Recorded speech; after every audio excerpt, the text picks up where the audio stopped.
So students, now let us see further topics. You know, the last time we have seen about binomial distribution, and then we have seen about Poisson distribution. We have seen that both are based on discrete random variable. Okay. Now let us see another kind of distribution known as normal distribution. Normal distribution. This is based on continuous random variable. So you know that whenever continuous random variable is involved, then integration will come. And in this case, two cases, we have seen that sigma was there when we were finding the total probability. So here, normal probability distribution is also sometimes also known as Gaussian probability distribution. Gaussian distribution. So this distribution is also very easy to understand and very easy to implement. Okay, actually this is based on continuous random variable. So we will have the range of the variable x in continuous form, that is it will lie within some interval. So first of all we will define normal probability density. Normal probability density, or sometimes also known as normal distribution or normal curve. It is also known as normal distribution, normal probability density or normal curve. And we will define this as probability at x equal to x. Normally this symbol we are using for each one: binomial, Poisson and normal. This is the common symbol, but related to the distribution we are also using different symbol. We were using for binomial distribution bx and p, bx and p, and for Poisson distribution we were using f of x, lambda, etc. So here it has the normal probability distribution we will denote by f of x colon mu sigma square equal to 1 upon sigma root 2 pi into e raised to minus x minus mu whole square divided by 2 sigma square. So this is the definition of a normal probability density, and here the range of x is from minus infinity to infinity. That is the whole real line we are considering. Whole real line we are considering for this distribution. Okay, where sigma is the standard deviation of the distribution, and mu is the mean of the sample size. Whatever the sample we are considering for our study, for that mu is the mean and sigma is the standard deviation. And by using this, the definition of Gaussian distribution or normal probability distribution is given as 1 upon sigma root 2 pi e raised to minus x minus mu whole square divided by 2 sigma square. Sometimes this we can also write in simple form as exp minus x minus mu whole square divided by 2 sigma square.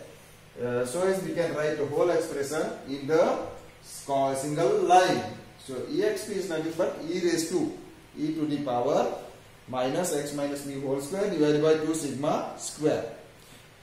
So here, first of all, let us see the graph of this distribution. The graph of this distribution is nothing but, this is x-axis, these are the values of f. The y-axis we consider as f. So its graph is of this kind, and here at center, this is the value of mu. So we can have same values at mu plus sigma, at mu minus sigma. This is suppose mu plus 2 sigma. This is suppose mu plus 2 sigma. So it is the central value. It is the central value of mu.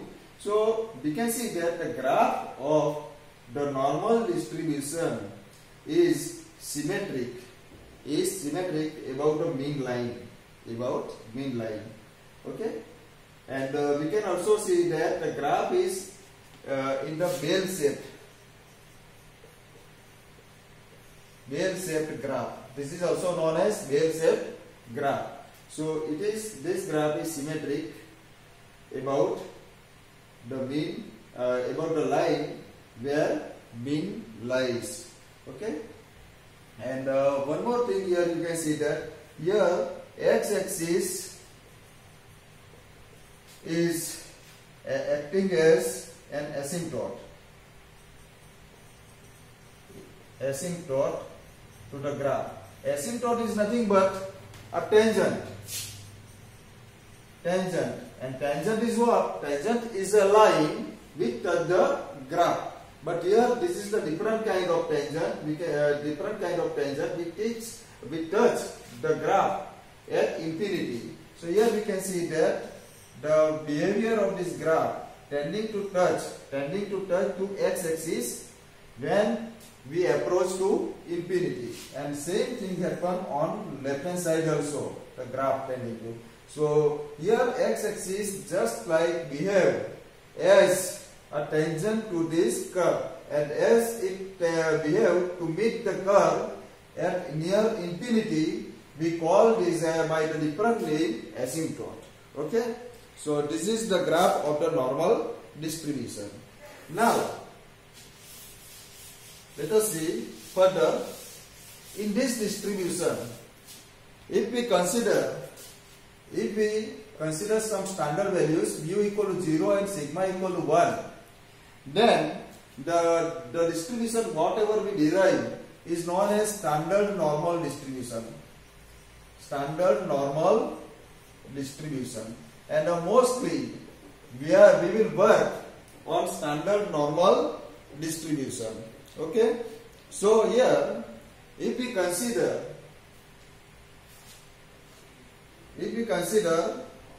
z equal to x minus mu over sigma, suppose now in this, then the cumulative probability for capital Z less than or equal to Z. Actually this is nothing but probability of a capital X less than or equal to small x. That means small less than or equal to small x means what? We are considering the values, suppose x is here, then less than or equal to x means from minus infinity to x. We are considering each and every values between minus infinity and x. So from minus infinity to x, whatever the probabilities we are getting, this is the total probability, cumulative probability from minus infinity to x, and relatively the values of z we can obtain by using this formula, z equal to x minus mu over sigma. And if we simplify this formula, then this is the cumulative probability. So we need to put integration sign over here.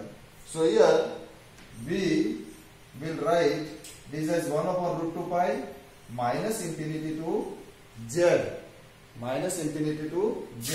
and this we will write as e raised to minus t square by 2, because x minus upon mu upon sigma we have assumed as z, but when we do integration then we have denoted this by t, because finally we want to put the value of t, so t will convert it in terms of z.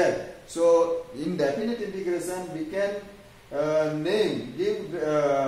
can give any kind of name to the variable, t or x or y or z or whatever the name you want, you may give it. Okay, minus t square by 2 dt. So x minus mu upon sigma is z, so z square by 2 it will become. So here it is minus t square by 2, and minus infinity to z means it combines all the probabilities starting from minus infinity to x. So this is the cumulative probability, and we will also denote this as capital Fz. likewise in binomial distribution we were denoting the cumulative probability by B of x and p, and here we were denoting this by capital F x lambda. That means this is the cumulative. That means it is from 0 to x, 0 to x, combining all the probabilities starting from 0 to x, because these are based on discrete random variable and it is from continuous random variable, so we are using integration. Now here, and mostly we will work on this formula.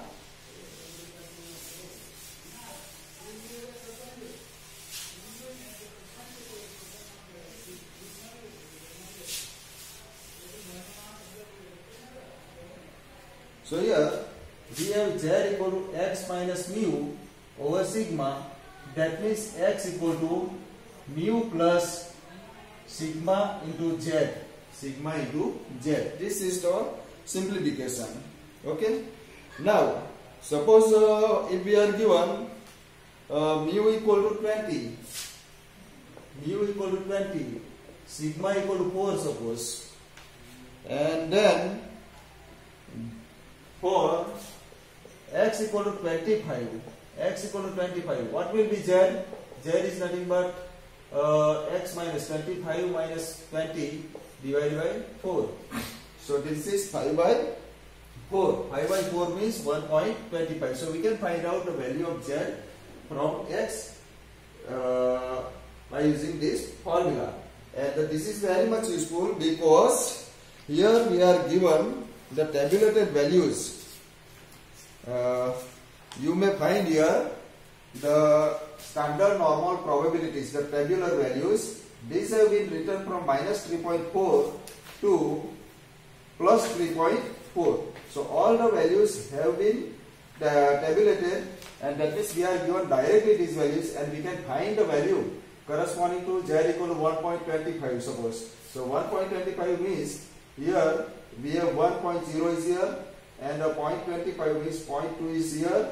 So 0.8461, and 0.25 means we will take the values at 0.02 and 0.03, and we will take the average of these two.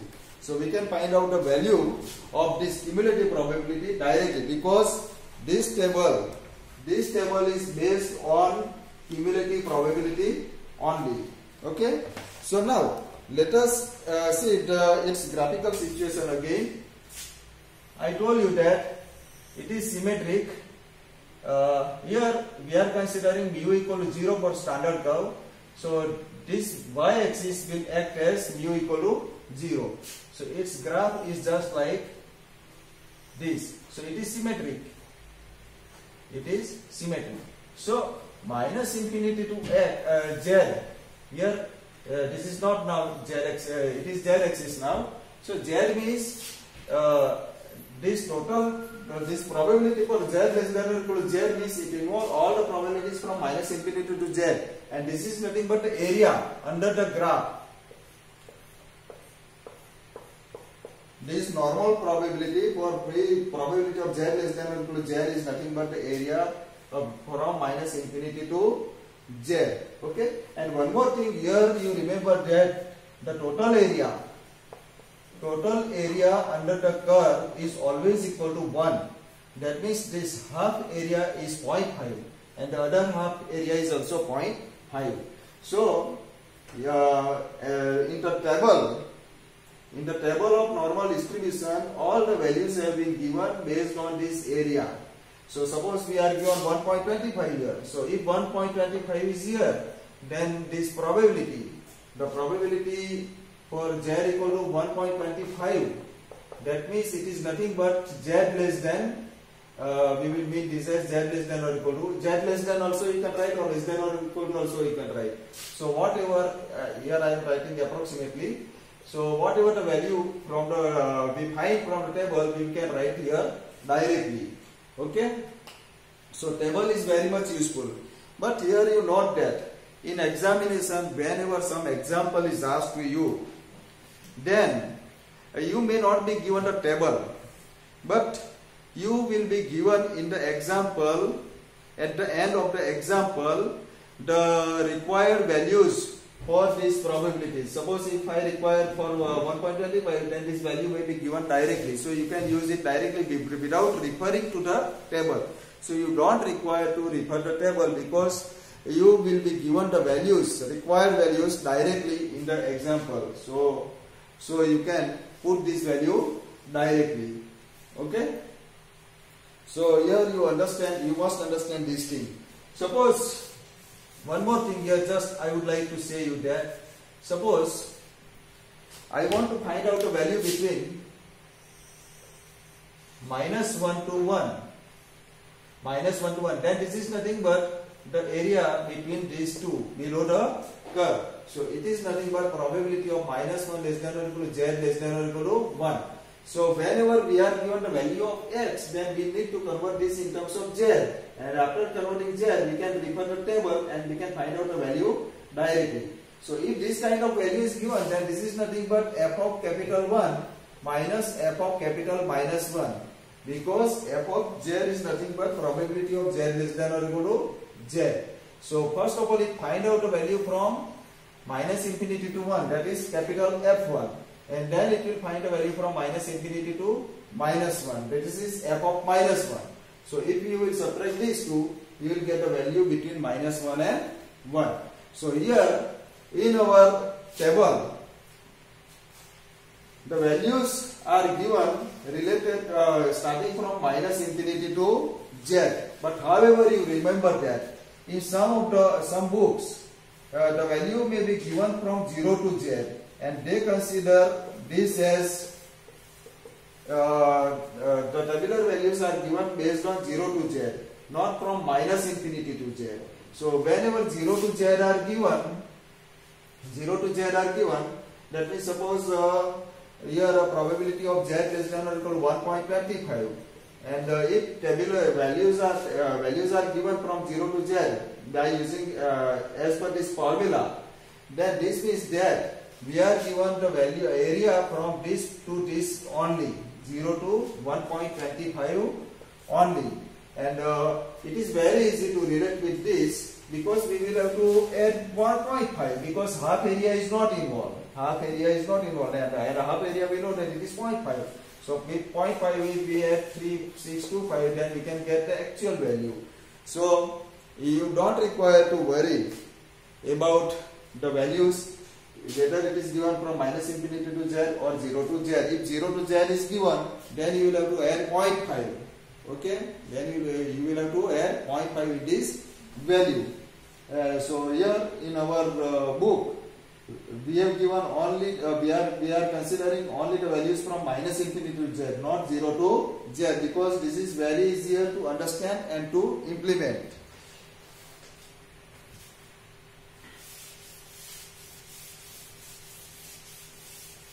So first of all, we will understand how to find out the values for the probabilities. Suppose let us see another example. And one more thing here, you remember that if capital F of minus z is there, then this is nothing but 1 minus f of plus z. F of minus z equal to 1 minus f of z. So you can use this formula also to understand the problem easily. Okay, so now suppose we want to find out the probability between -2 less than or equal to z less than or equal to 2. So this is nothing but f of capital 2 minus f of minus 2. Okay, so f of 2 you can find out from the table.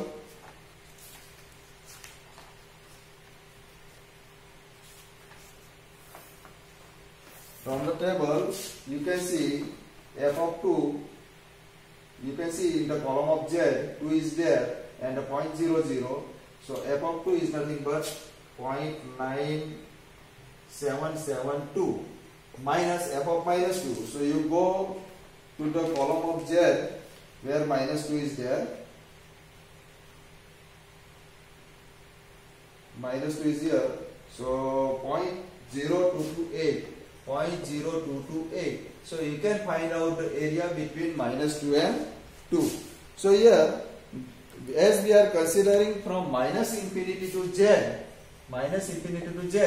the value in this table, the values for negative numbers are also given. But suppose if the table is given only for 0 to z, then the value in the table for negative values will not be given to you. So in this case, suppose if you want to find out f of minus 2, you cannot find, for as we have seen in our table, minus 2, f of minus 2 has the value 0.0228. It was available, but based on this value will not be there. This value will not be there. So you can understand this fact very easily from the graph. So minus 2 is here and the 2 is here. You want f of minus 2, that means you want this area. So how will you find this? You can for that you can find out this value very easily, because you can see if this table is gives the values from 0 to z, that means the value from the table we can find out this area only, and these are based on 0.5 only. So this total area, the half area is 0.5. So 0.5 minus whatever the area, whatever the value, this value, whatever this value is over here, you subtract it from 0.5, so you will get this area. You will get this area, and this is same as this one, as the graph is symmetric, 0.5 minus, because from 0 to z, this is based on 0.5, okay, 0.5, and our table is based on 1 minus, okay. In our case, f of 2 is 0.9772. Suppose in our case, for our minus infinity to z, if we want to study, and if I want to find out f of minus 2, then this is nothing but I will have to subtract it from 1, because I am considering from minus, the values are obtained from minus infinity to z. That means the whole curve is considered there. So total area is 1. So if we know this one, then we will have to subtract it from 1. Okay, 1 minus f of 2, and here in this case we will have to do 0.5 minus f of 2, so you must remember this thing, okay. So the further examples and everything else we will see in the next lecture, okay.